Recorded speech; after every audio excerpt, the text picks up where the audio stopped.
Hello, everyone. Welcome to yet another episode of Rent-Free History, the show about the history that lives rent-free in our heads. I'm your host, Kemdi Wosu, and today I'm joined by a very special guest. Please state your name. It's Riley. Riley is my good friend. He has been on several other of my podcasts before, including the first episode of my very first podcast called Adulthood, which no longer exists.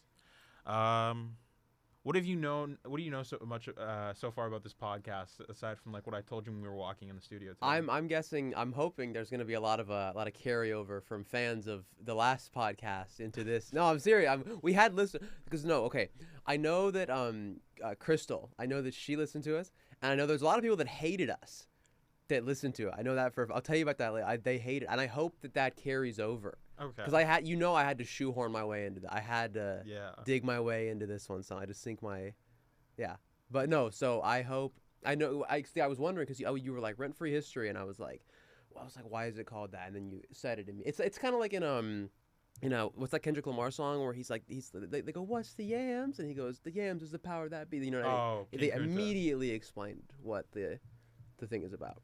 Yeah. That was a lot of information for. That'd also be a good idea for an episode. None of that answered your question about. Not a word of that answered the question. No. Anyways.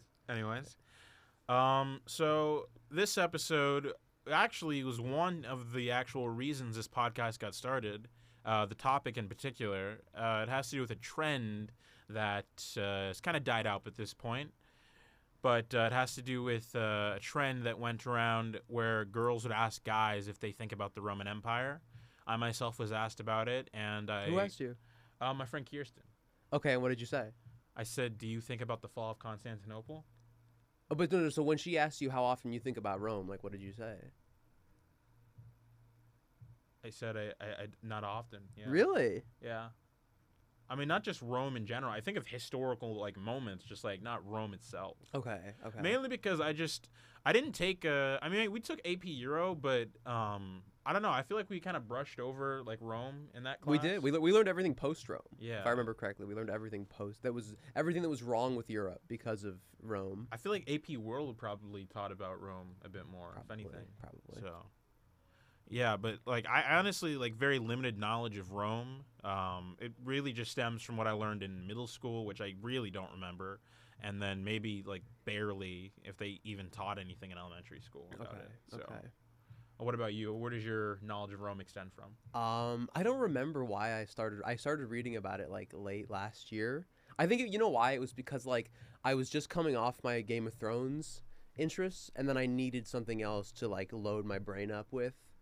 To like distract me from stuff, and I think there's like so much. I was like, we're gonna this fake history, we're gonna stop this, and we're gonna go to real history now. And there's more information about Rome because it's real. Yeah. I don't know if you know this, but Game of Thrones, that's a fiction. Yeah. That was written by a chubby guy in a newsboy's hat. And it's not finished. Rome is finished. Rome is finished. That's true. We don't know how that's wild, dude. That is absolutely wild. Honestly, like it was like a joke, and like I thought like people were being mean for saying it, like 10 years ago. But I really do not think he's going to. He's gonna die. Even if he finishes this one, he will die before the next one comes out. Like it's kind of the opposite of how Stephen King operates, where he releases books like once every couple of months now. I remember all those jokes that were like when they were talking about the writers' strike, and they were like, "Yeah, George has been on strike for the last 12 years," which is very true. Very honestly, funny. He's like the Andre 3000 of authors in a way. Okay, I was gonna say like the Tool of author. You know what I mean? Like we get like an album from Tool every like 14 years, and like people that are like too old to listen. You know what I mean? Like math majors are like, this is amazing. I never liked Tool, to be honest with you. I could never get into him. I was just watching a video recently about Charmillionaire, if you remember him. Riding Dirty. Oh yeah. Yeah, he had a great rap career because he made sure he signed the right deal, one of those ones that didn't screw you over. Good. Like the ones that most rappers sign, which is why they get the stacks of cash and that they like to flex in their videos, is because they sign, I think it's called a 360 deal, and which is where you basically get cash. You get a free advance. Xbox. Never mind. Sorry, go ahead. Oh. You get a cash advance like up front, and then you basically that's like it's not like an advance; it's more like a loan. And you need to pay back that loan. But like your singles, let's say you're making let's say your single is worth like $2-3, the management is getting like 80% of that. You're getting 20% of that. So it takes forever for you to pay back your money. So you're just constantly in this. And then if you're constantly spending, like buying like diamonds and just like icing out your watch, flexing your wealth, you want to maintain that image, that lifestyle. Sometimes you have to just kind of break the bank, and then you just like. This has nothing to do with the episode. No, so I think no. But I think we can tie this in because you look at like if you want to talk about lavish lifestyles, right? We could tie that back into the way that they lived in Rome, which is. Well, let me give a little brief overview of Rome. No, wait. Name a rapper. I want to see. Can we name a rapper? I want to see if we can compare that to somebody in Rome. Jay-Z. Jay-Z. Okay, so he's kind of like Jay-Z's kind of like an elder statesman. Like has reached them. I would compare him to Sulla. I would say he's like Sulla, right? He came from humble beginnings, but he spent a lot of his youth, like, you know, you look at Jay-Z, right? He didn't become really popular till he was like late 20s, early 30s. Yeah. You know? And I think Sulla spent like the first like, I think from like the age of like 18 to 30, he spent just like hanging out with like poor people and like actors and comedians and stuff in Rome. And through that, he amassed all this knowledge, and then he came in and like changed the game. Right, and I think I would say that's kind of like what Jay-Z did as well. You know, and he had a takeover of his own. He did. Sulla's like a proto Julius Caesar. He did it before Caesar did it, but Caesar did it better, so everyone remembers Caesar. And then Caesar, I was watching a little video on this we can kind of go anyway with this, but in terms of like the order of this, but I was watching a video so Caesar basically he led an army back into Rome to take control. Yes, so he was in Gaul, right, which is basically France, and they were like basically just reconquering and like just massacring people. He went there to massacre, as they did, because that was cool. Then you read gravestones from back then, and it's like. Literally it'll be like of a soldier, and it'll be like slaughterer of Armenians. You know, they clearly we know what their priorities were. But so yeah, Julius Caesar was basically there to like they say it's much like America now. They say we're there to defend them, but it's really just there for like resources and to conquer them, to make his name there. And so people in Rome, like the senatorial class, they hated him for this. Well, some people liked, but like a lot of people, there's him and this other guy Pompey, and Pompey was kind of like his mentor in a way, and Pompey was kind of like, they were kind of on thin ice, and everyone was saying like, hey Caesar, you know, if you cross the Rubicon, which is this river in Italy, if you cross the Rubicon, that's basically declaring war on Pompey, who was like the leading government official at the time, basically like the president. They were basically sharing the presidency. Okay. The equivalent was they had a consul and they were sharing the presidency. So the two of them, and they were like, so if you come and cross this river, that's declaring war on Pompey. But if you stay in Gaul, I think I forget what it was. It was like, if you stay in Gaul, you'll be prosecuted as a criminal either way. So it was like either. So it was this lose-lose situation. Yeah. So it was like, okay, it was either I can fight Pompey or I can come back with my hat in hand and have these people that I don't even like or respect, you know, try me as a criminal. So I might as well just see, you know, if I can. And he did. He made it work, and he changed the course of history. Now, it was Pompeii. Did they name the volcano after him afterwards, or no? The city was named after him. Okay. The city was already named after, because Julius Caesar was very like. I think he didn't. I don't think he ever. I think he wanted to be like the guy. He wanted to be that guy, but I don't think he ever wanted to like go to war. He didn't want to have people dislike him. He didn't want to like have these enemies. So I think he was very respectful to Pompey. If you've seen the show Rome, he's very sad when Pompey dies. You know, he was a consul of Rome. You know, he's very upset about it. But that's also why he dies, because he was too forgiving. He wanted people to like him too much. Now, what is the relationship between Caesar, Cleopatra, and Mark Antony? So, I mean, in short, I would just say sloppy seconds. But it was basically like Cleopatra was the elder, like. I'm trying to think of like the proper term here. She was like the elder Ptolemy, which is like their ruling. This is like Greek, like descendant of Alexander the Great, like the ruling family in Egypt at the time.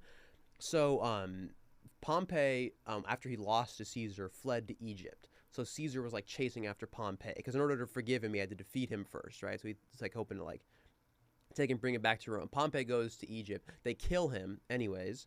And Cleopatra was at war with her brother, who was also her husband. You know, like that's how they did things at the time. You know, and so he goes over there. They meet. Cleopatra was very seductive, and she seduces him. They have a son, Caesarion. Oh, okay. They So have a that's- son, and then Julius Caesar goes back to Rome. Whatever happens, happens. He dies. Bygones. Mark Antony establishes a triumvirate with his son Octavian, Caesar's son Octavian, and this other guy Lepidus. He doesn't really matter, and so basically Mark Antony rules over half the empire, and Octavian rules over half the empire, and Antony was ruling over the part that encompassed like a lot of the Middle East and Greece and a little bit of Africa, which included Egypt. And so while he's in Egypt, he meets Cleopatra, and he's like, "Hey, you used to, you were with my boy," and then they also got together, and I think theirs was much more of a volatile love story, which is why it makes for such good television. Mhm. A little bit of a tangent. Cleopatra was made into a movie starring Elizabeth Taylor, Yes. 1950s. Mm-hmm. One of the most expensive films of all time, and it's interesting to look back on how like times have changed in terms of inflation, because $1 million is nothing nowadays. That's true. That's like an A24 movie now. Yeah. The real problem is the inflation. That's the real enemy here. It is, dude. It sucks. No, my girlfriend was like, whenever the whole like Israel Palestine thing kicked off, she was like, "What do you know about this?" And I was like, "Well, it all starts in Rome. Like they had a lot of issues there, I think that were." It is, yeah. It's like kind of like a sins of the father type thing. Yeah. With the father being like a man from 2000, you know what I mean? It'd be like if like you had a problem right now, and then you were like, "Oh, well, this never would have happened if my 10 times great grandfather, never like married my, you know what I mean?" Yeah. Okay. Well, I do want to give like a little bit of a brief introduction for those of you who are not familiar with the Roman Empire. It consisted of the periods 625 BCE, or before Common Era, to its fall in 476 CE. There are roughly 70 emperors that reigned over Rome, and it began with Caesar Augustus, who ruled from 27 BC, and ended with Romulus Augustus, whose reign ended in 476 AD when the It's like the Visigoths and the Vandals and all that jazz. yeah. Yeah, Augustus, he was kind of the go. I mean, he's like I know it's like an obvious comparison just because he was the first to ever do it, but he's like kind of the George Washington of like that society, and that like he set the foundation for like how an emperor should behave. Because the thing with the Roman Empire, and one of the problems it had once it became an empire, was that like they were still kind of masquerading it as a republic. Right, they still had the Senate, they still had like all these offices, the tribune of the plebs or whatever. They still had all these offices that would make it look like it was like a democratic society, when in actuality it was the emperor could do like pretty much whatever, not whatever he wanted, but pretty close to whatever he wanted.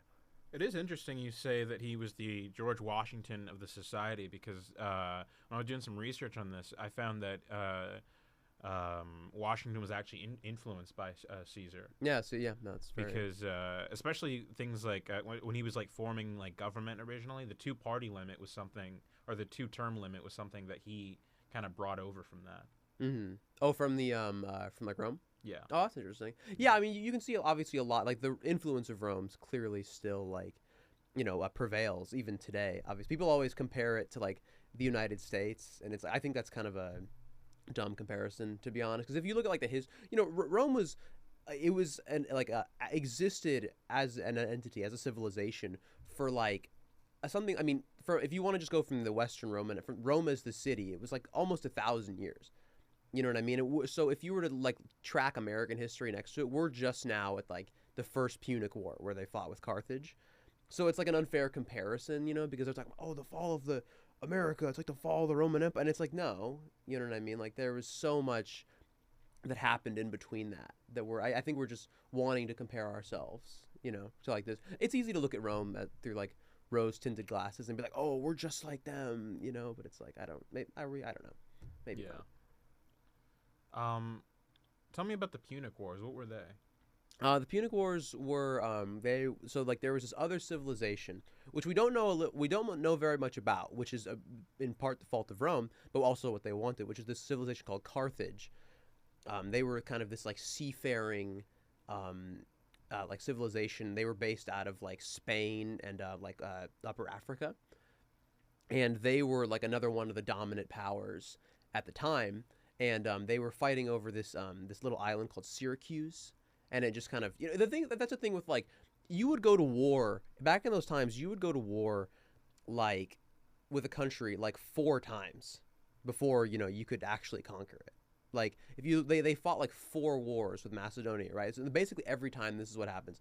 They would show up in Macedonia and they would be like, okay, so we're gonna help you fight off Carthage, and in return you just got to be good and you're part of Rome now. And they were like, okay, we'll do it. And then they would help them fight off Carthage. They'd kick out Carthage. And then as soon as they would kick out Carthage, they were like, I think we're going to be our own country now.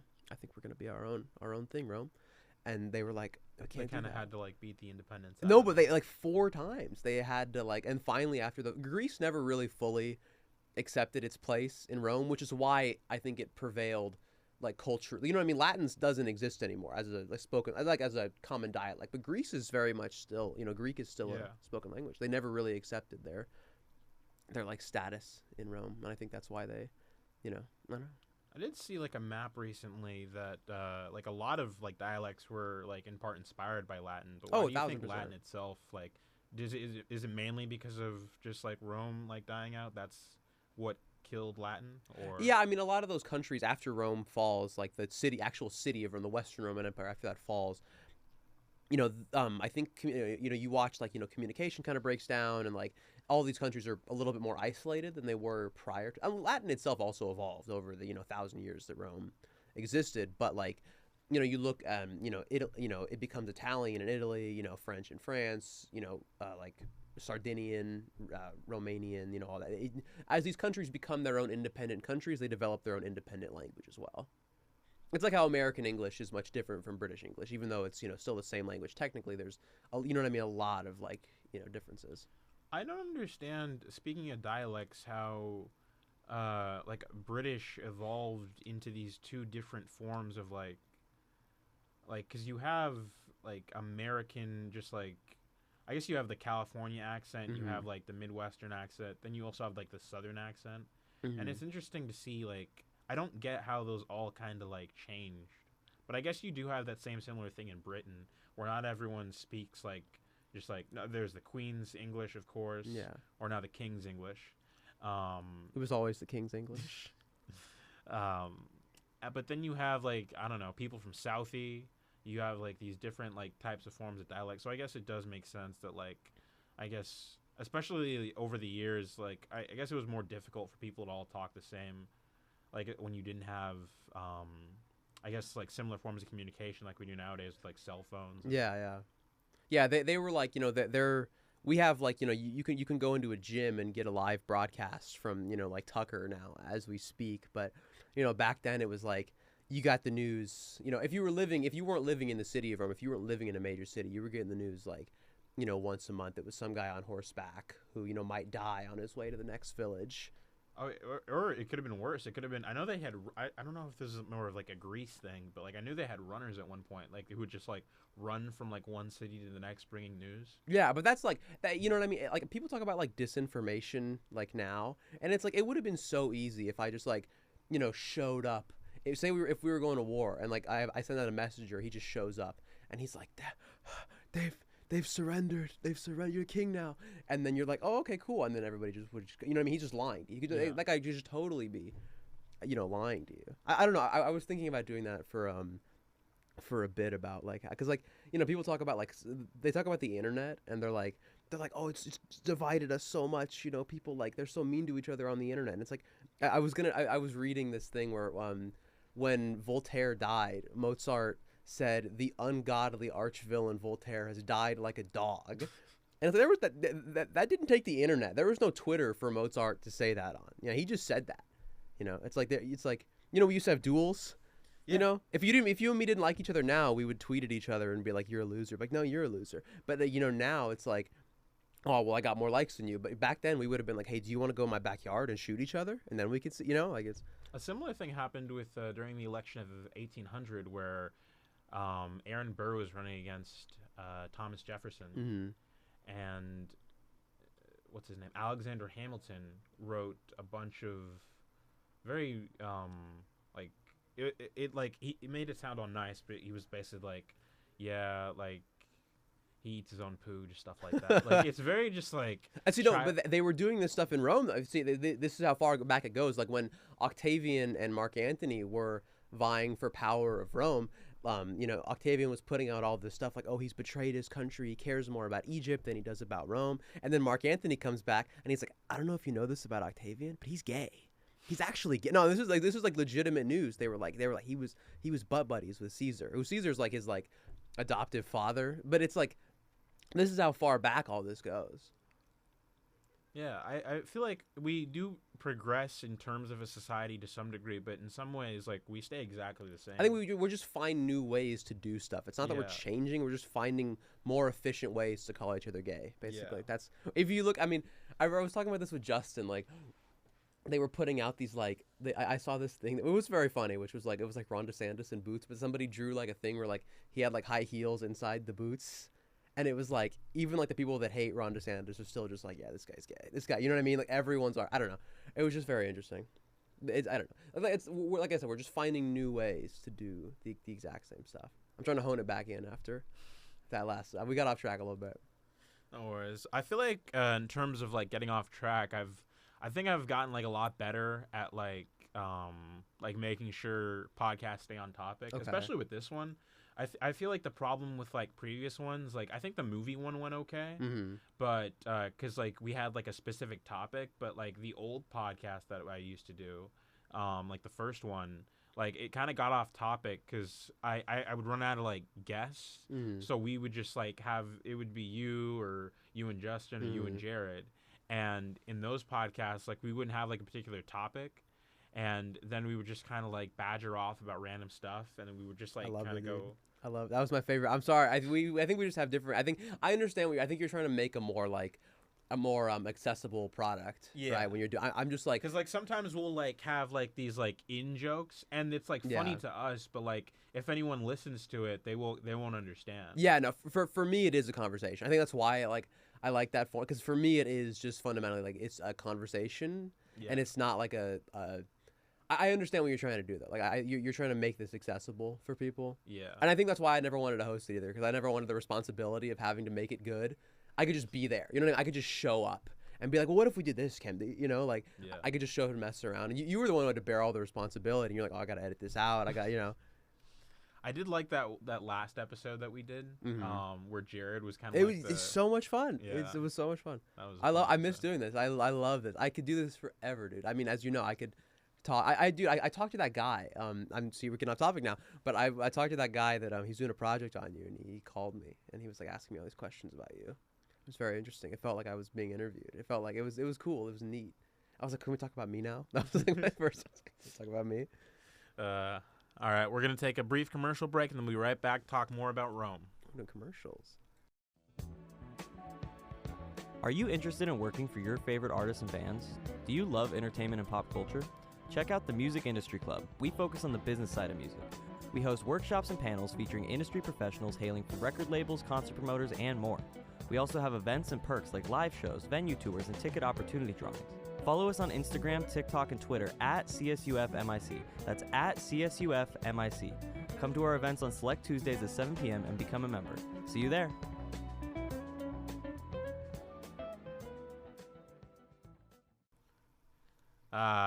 That was a great conversation. What was the ad? What was the ad for? Do you know? Something about music industry. Okay, I like the music industry. It's good. It's giving me a lot of good. I was watching a Scott Storch. Where he plays all the hits that he made.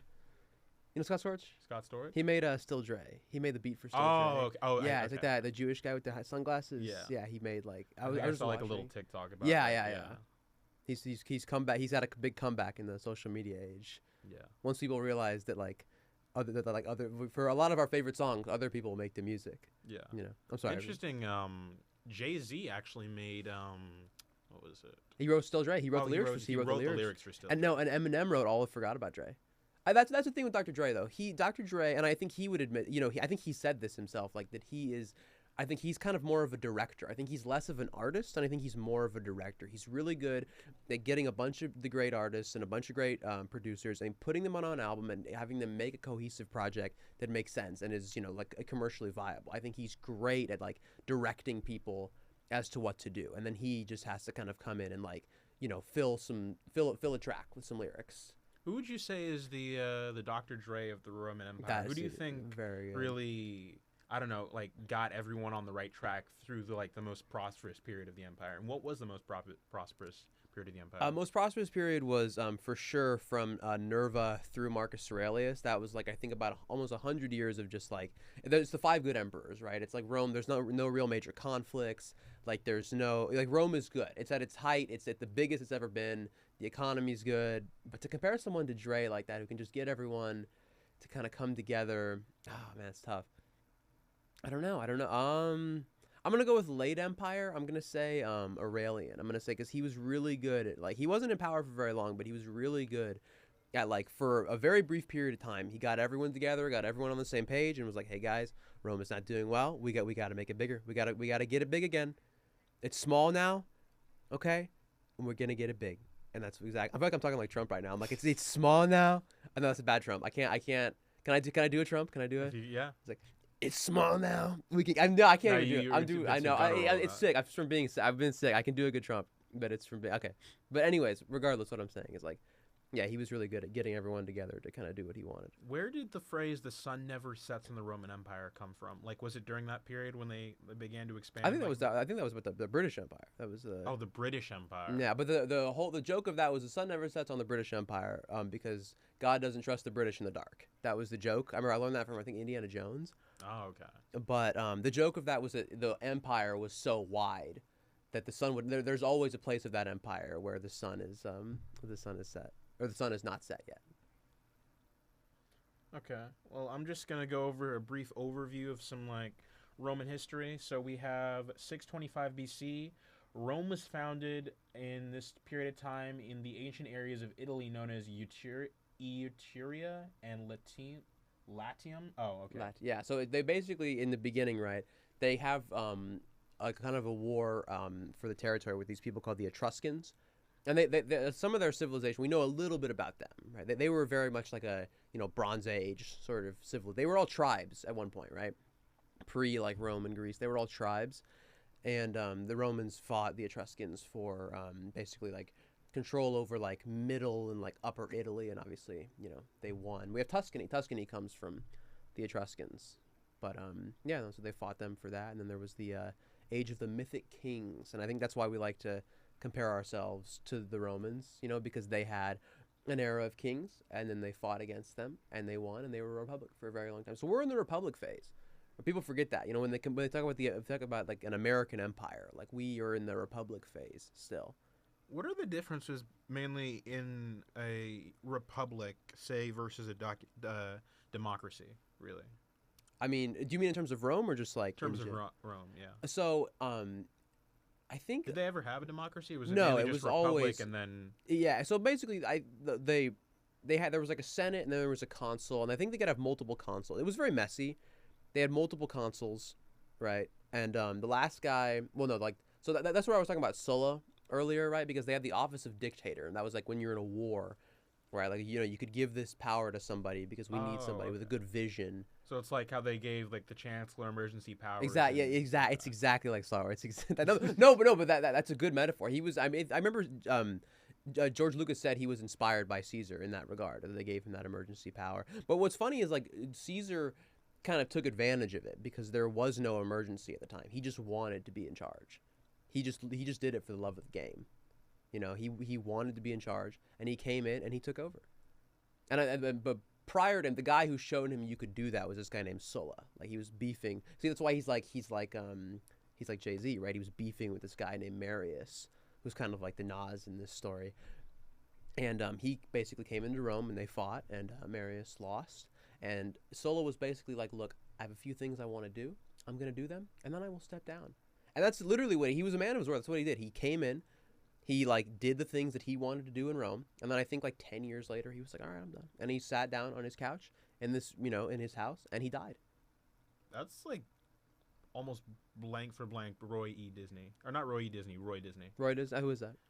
Walt Disney's brother. Mm-hmm. Like literally, he took over like right after Walt died, and he's like, all right, I'm just gonna like get Walt Disney World out there, and then I'm gonna die. Like Walt Disney World comes out in 1971, he dies like literally a month later. Yeah.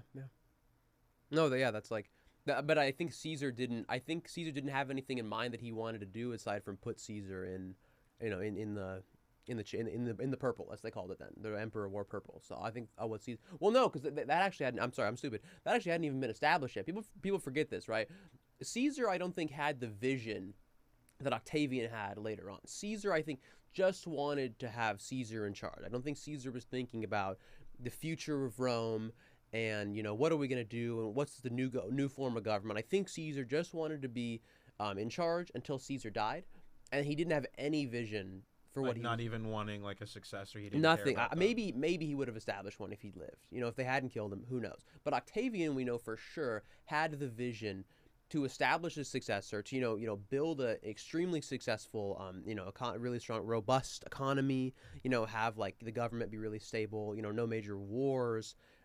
Aside from the very beginning, Octavian, I think that's why he kind of goes down as the GOAT, because he had this vision for what he wanted to do, and that vision lasted for over 400 years. Interesting. I do think who's the guy you said before talking about how he just took power because he wanted to take power? Oh, Sulla. Sulla.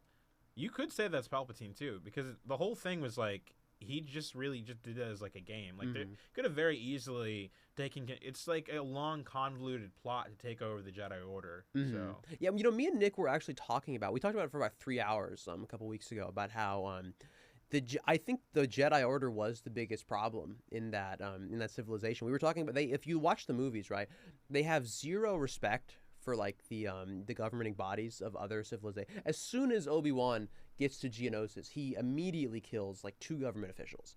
When you play, if you ever played Republic Commando on the PS2, I remember the game. You're like a part of like a paramilitary death squad whose job is to go in and like assassinate high-ranking Geonosians. This is not an underdog story here. You're playing as like the CIA or the Mossad going in and assassinating leaders of government so we can establish a puppet government. You know what I mean? The Jedi Order, like, there's zero oversight from the government. There's no like they don't have a budget.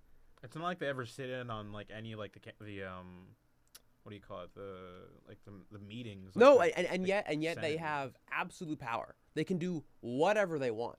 It's insane how much power they have in that, and like how like arrogant. If you rewatch the movie through the framework of like, so how like everyone always complained about how like there's like tax policies and like lawmaking that goes on in those movies. Yeah. But if you watch it from that perspective, you're like, oh my god, like the Jedi need to go, dude. This is bad.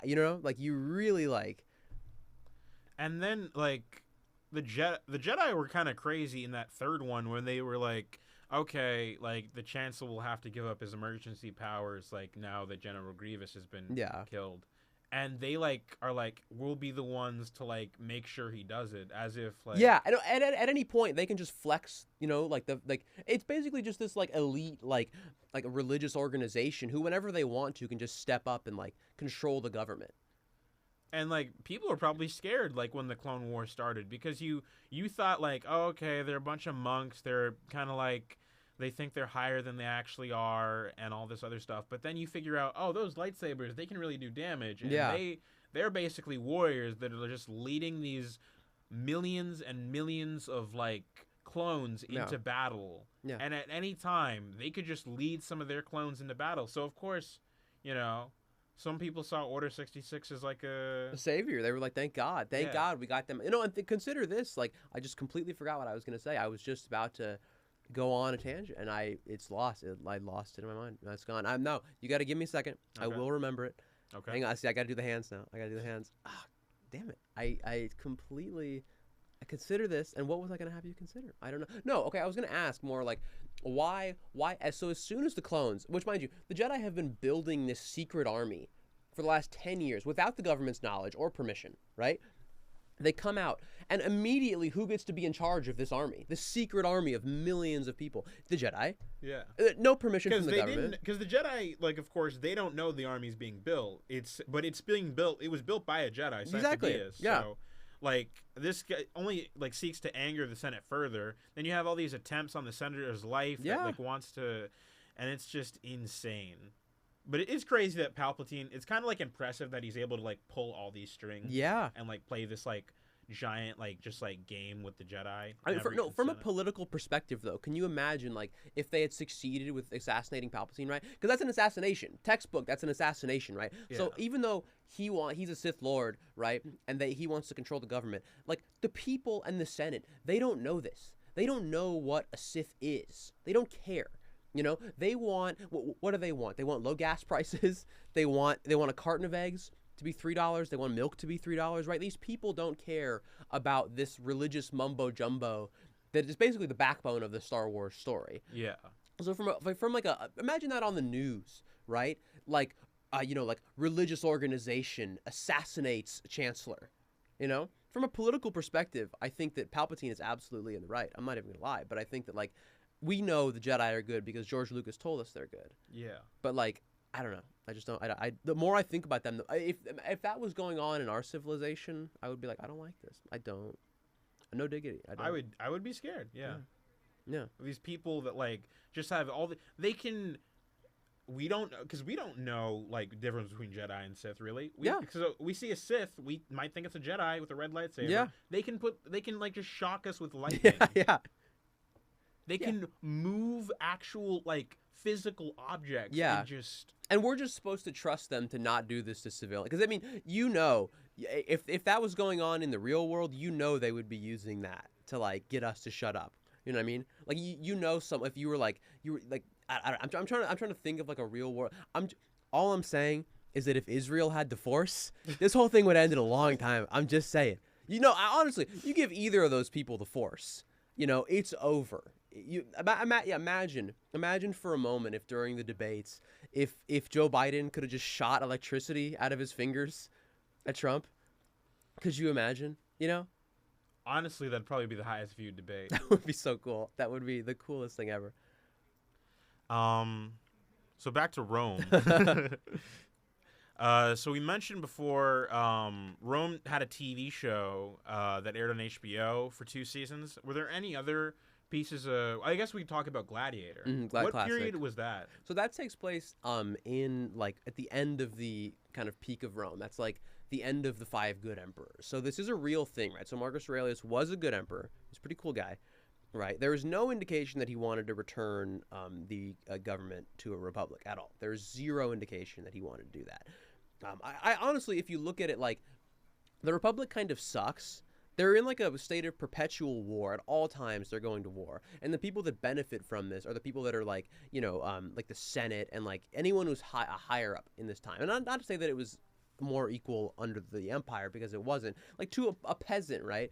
Like I think your life is indistinguishable whether or not who's in power, you know? I think they just did that because that would resonate with like modern audiences. We'd be like, yeah, it should be like America, you know? That's why I think they did it. But so he dies. His son Commodus steps up. Now, so in real life, so in the movie, he's this like mustache twirling, you know, like, you know, sister banging dude played by Joaquin Phoenix. Great performance, obviously. But in real life, he's kind of just a party bro. He's kind of just like, you know, like the guy. He's kind of like do you know who my dad is kind of guy, you know, like that kind of like maybe he drives like an F-150, and you know he wears those stupid reflector sunglasses, and he goes off roading, you know, and his skin constantly looks like there's dirt on it, you know. I'm sorry, this is off topic. I was just thinking about like people that do motocross, like they have like this kind of sawdusty kind of texture to their skin. They look like pirates. Like their face, or just like everywhere. They're just it's like they bathe. It's like when they go out the door in the morning, they you know, on all fours, they like go through a thing of just sawdust. I mean, those like when I see motocross, I see like the suits and like that they wear. They're like very mesh, and they have like a lot of holes in them for like breathability. So yeah. I would assume they're getting like pretty dirty. I'm sorry. You know what the funny thing? I've been on a 4-wheeler. I've been on like a dirt bike. It's so much fun. It is so much fun. But like I'm just saying, like That's the kind. What I'm trying to get at is that's the kind of dude that Commodus was. Commodus was like, if Commodus was alive today, he'd be saying, "There's no laws when you're drinking claws," you know. Like that's the kind of dude he was.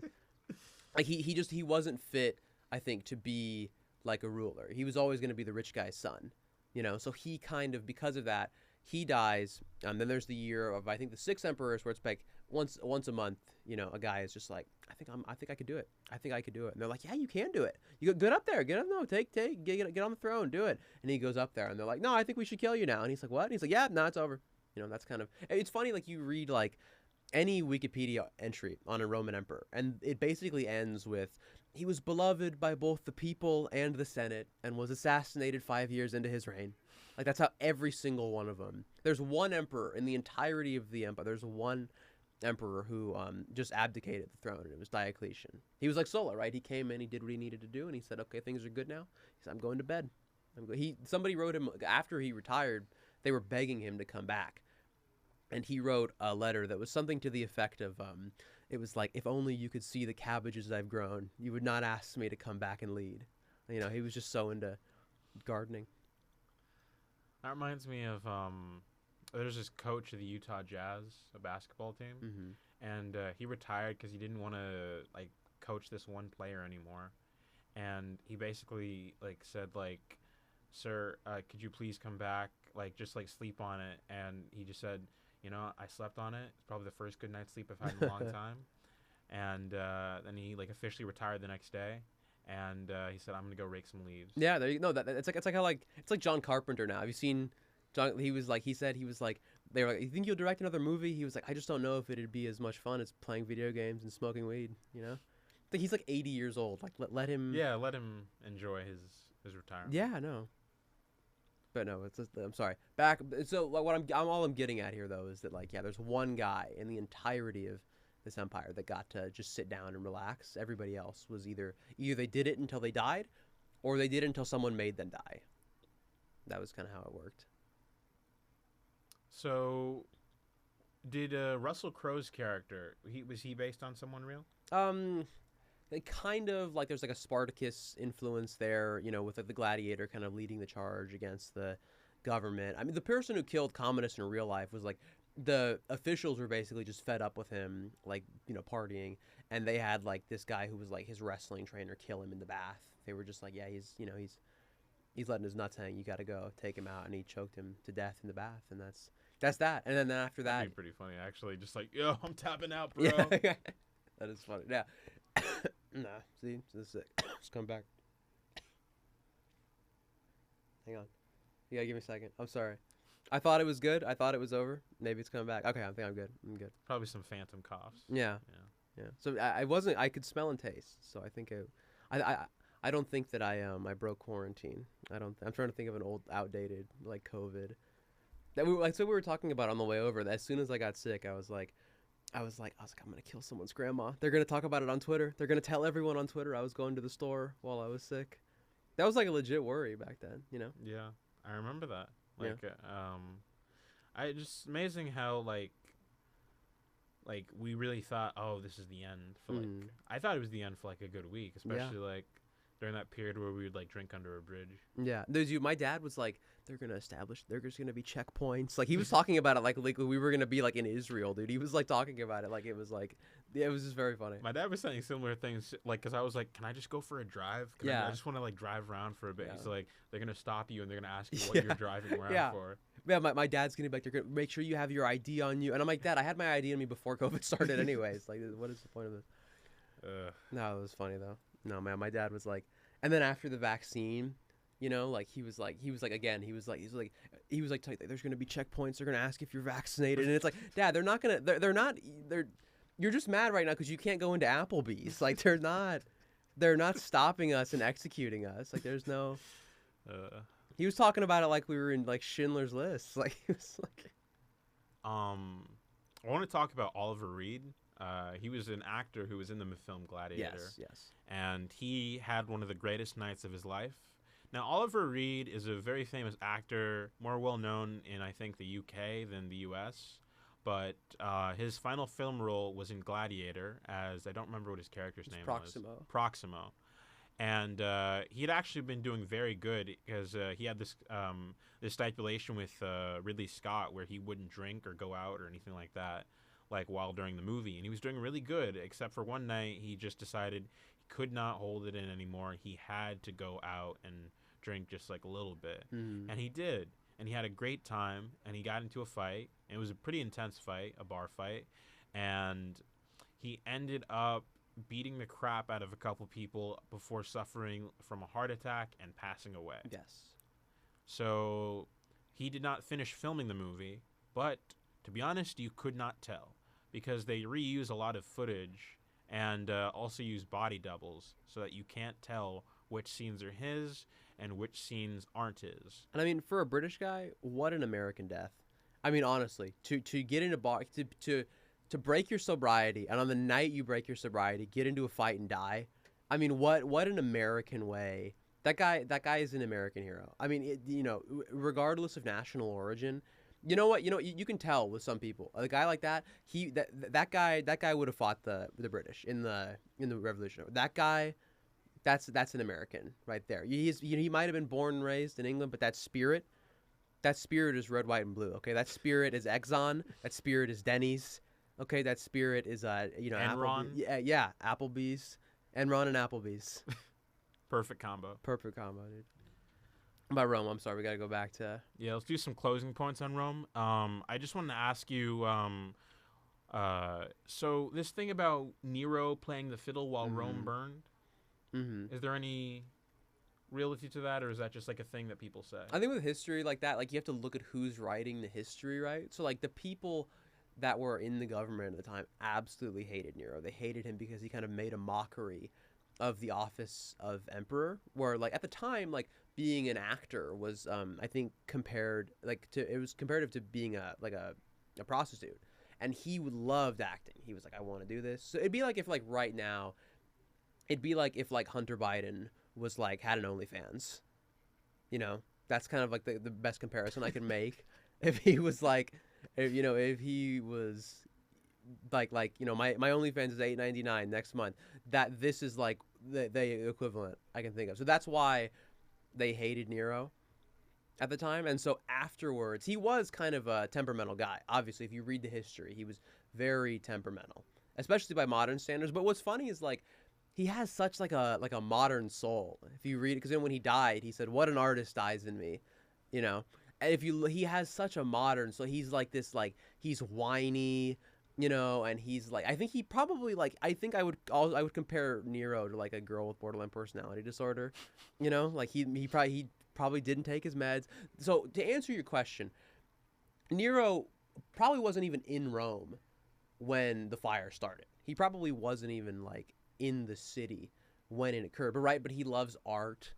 And he gets sad and he gets angry and he lashes out and he does mean things. He does very mean things. He has a bad relationship with his parents, like he's very just, it's funny. Like he seems like he's very hated, but he's like a very modern feeling kind of emperor to me. Like I feel like he would exist today. I feel like you could meet him. I feel like he would have a really annoying Twitter. Nero would. I think he'd be, I'm trying to think about his like modern political stances, but I don't want to. Or what celebrity like nowadays or famous person nowadays would you equate him to? Okay, so I listened to a podcast a couple months ago where they said the funniest, like the best person they could compare him to would still be a fictional person. They were like Nero's probably like the most equivalent to like the Joker. They were saying that like that's like probably what we could compare him to. But if I would say he's like Kanye. If I had to compare him to any celebrity, I would say he's probably like Kanye, right? Where he is super temperamental. But there's like a glimmer there where you're just like, buddy, like people will talk about Nero and they would go, but he made Graduation.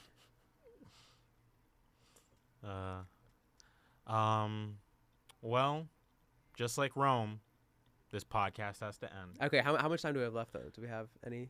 Yeah, we have a little time. Oh, we have a little time, dude. We got to get the full thing hammered out. We got to. How much time do we have left? How many minutes would you say? Oh, I was going off of like how much time that we have in this space because the studio closes at 5. Okay. So let's talk about this while I do a commercial, so it just doesn't sound like I'm talking about whatever. But we're gonna go to commercial one more time and then we'll wrap it up. We here at Titan Radio want to give a special thanks to the Glass House for their continued support of the station. For more information about them and to check out their upcoming shows, you can visit their website, theglasshouse.us. How long have we been recording? We're just at 50 minutes. I asked that. Yeah, we got another 10. We got a good another 10 in there. At least 6. We can do another 6. Okay, and then we got to do another ad. No. What was that ad for, by the way? What was the... It was called The Glass House. I'm not even gonna try and get. That sounds like an A24 movie. I'm not even gonna try and Honestly, guess on that one. I haven't seen any A24 movies recently. I do want to see that new. Well, at the time this will date this podcast, but the Five Nights at Freddy's movie. That was your you went from A24. Yeah, A24's Horror. Five Nights at Freddy's. Horror. So elevated, dude. If they made like Five Nights at Freddy's an elevated horror movie, like if they made it like one of those, like, you know how every horror movie nowadays is like a metaphor for grief. Like if they made Five Nights at Freddy's, like if it was like, you know, it's like a young girl and her mom is dead or something, and she's having a hard time with getting along with her dad, and they go to the abandoned amusement park, and they have to deal with Chica and I'm trying to think of the other. I haven't. Bonnie, Freddy. I haven't even thought about Five Nights at Freddy's. That's all I remember. Yeah, no. My girlfriend today, she sent me like like one of the songs from Five Nights at Freddy's, like just like as a joke, and like I was like, I haven't even, like, she was like, you know, you have to appreciate the musicianship in this song though, and I was like, I haven't even considered that there's work that went into Five Nights at Freddy's. I just think of the game as like being cringe. Is she talking about the Carmen song, like the one that like goes up with when you're like the creature catches you and it's like dun dun dun dun dun dun. I'll show it to you after. Oh, okay. But it was just so funny to me because I've never even considered that like work went into Five Nights at Freddy's. You know what I mean? Like programmers sat behind a computer. And it was just one guy. Yeah, so this one guy sat behind a computer and was like, this is my, you know what I mean? He finished it and was like, this is my masterpiece. You know what I mean? He's like, I don't know, it's just hilarious. I'd never even considered that like real legitimate work goes into making these things that are just, it's like when like, if you look at like, to give a kind of lewd example here, like if you look at like, you know, like furry inflation art, and it's like somebody had to draw that. Somebody had to sit on MS Paint and like spend hours drawing a picture that I can't describe on this radio station, but you all know. You can look it up. Feel free, just type in. I'm not gonna give you tips here. I mean, anybody listening to this is gonna be over the age of 18, anyways. Not that it means we should be looking at that, you know. No. Yeah. None of this has anything to do with Rome. You could tie a lot of this back, though. I mean, there's if you look at like graffiti in Rome, it's all very sexual. It was graffiti in Rome? Oh, absolutely. Yeah, I mean, like that's what I'm saying. People don't change. There was all these pictures of they were talking about a picture. It's one of the earliest actually depictions of Christ. It's like in like a slave quarters, and it's like Christ on the cross. And he has a donkey's head. You know, like it's very like they're trying to be funny. Like they're calling him like a jack. I think it. To them, it was more. I don't know if the term jackass had existed then. I think it was just kind of like a joke. I think they were just trying to be funny. You know, it's like when you have like a political cartoon now where like, you know, Trump is bright orange and like Obama had he'd always had the big ears, you know, and every like, you know, it's just like that. Like I think they were just trying to be funny, but yeah, that was like they slandered. They had jokes back then.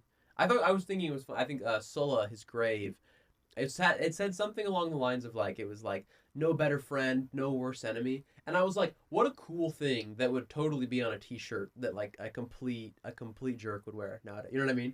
The guy that would wear a t-shirt that would say that the shirt would have a skull on it and his truck would have like, you know, a Blue Lives Matter sticker and like, you know, Trump 2024, we're taking the country back. You know what I mean? What a cool saying that would absolutely be ruined today. Yeah. I mean, that's how it works, you know? Just times change, things. Yeah, but I wonder if like that. I wonder if somebody saw that on his grave and was like, "That's so corny." Like they were like, "That's the cheesiest thing."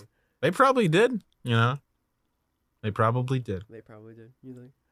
What else about Rome do you have? Because you had a bunch written down. What else? Yeah, I have. Let's cover the end of the Roman Empire. Okay, this is. I hate to read about this because it makes me sad. I got so invested in it. It makes me sad that like there's a point where I can stop reading. You know. Because you know, basically, there's this period after Imperial Rome, like, is split into these two different sectors, and one, you know, ends in 476 BC Common Era, and the other one becomes the Byzantine Empire. Yes. So they were, because Rome was huge at the time. They didn't like. Well, if Rome existed, so all the land that Rome ever encompassed, if it existed today, it would be the 4th highest GDP in the world, right? And they had dominion over this land 2,000 years ago. Okay, you didn't have an iPhone to be able to tweet the State of the Union address from. Okay, this was this is pre-cars, like obviously I don't have to tell you what kind of technology predates. I'm just trying to give an example of like how vast it was versus the resources they had. So the fact that they even did it, let alone for how long they did it, is absurd. They were still dealing with like I don't even know, but it's just amazing that it even lasted as long as it did. But so at a certain point they were like, this is unmanageable. We can't do this anymore. And so they split it into the eastern and western half. So the western half is like obviously Rome, the bottom half, or the North Africa, Spain, France, a little bit of Germany, England, all that. The other half is like the Middle East, the rest of Africa, some of the Balkans, Greece, right? All of this. So after the city of Rome falls in 476 BC, the Eastern Empire carries on for almost 1,000 years. Right, but I do like the distinction. People get mad. Some people like they're called the Byzantines or something like that, because culturally they're much different. Right, Rome was pagan for a majority of its length. The Byzantines are very Christian. They're Orthodox. They primarily speak Greek. Culturally and ethnically, they're Greek almost entirely. So I like the differentiating between the two. I don't think they're the same. I also find it interesting that Christians were originally called atheists. I don't know if you knew that. I did not know that. No. Yeah, I saw that in a video. Interesting. No, I didn't. I don't know. Yeah, the Christian. Yeah, there's a lot of. They were not big fans of them. They were not at the time. I think it was. A lot of people think, myself included, that the reason why Constantine kind of adopted the Christian faith was because he realized that it was easier to control everyone through one faith than it was through all these religions that were kind of similar but not quite the same, and you still have all this infighting. So he was like, what if we made the church like a government entity, and then everyone would just pray to the same thing? It was easier. And a lot of people think that because he did that, the empire got like another almost 200 years of life. But yeah, I mean, it was more of a political decision than it was a religious one, I think. I think personally. I am a fan of Julian. I read the book Julian by Gore Vidal. Julian the Apostate. He was very interesting. I think he kind of has like this vision of longing to have Rome the way things used to be. When Caesar and when the Caesars ruled. When the Vespasians or whoever ruled. He kind of longed for it to be like that. But Rome had been just too far gone. It was too far gone at this point. Too far gone? But are we too far gone? No, we're not. We're actually at the perfect time to end this episode. I'd like to thank you, Riley, once again for being on another one of my podcasts. I hope to have you on again soon. I feel like this is a very good conversation about the Roman Empire and Star Wars and other things among that kind of topic. Some relating to, some not, but that's just how we do it here. That's how I do it, man. Thank you to everyone who listened, and have a great day. Goodbye.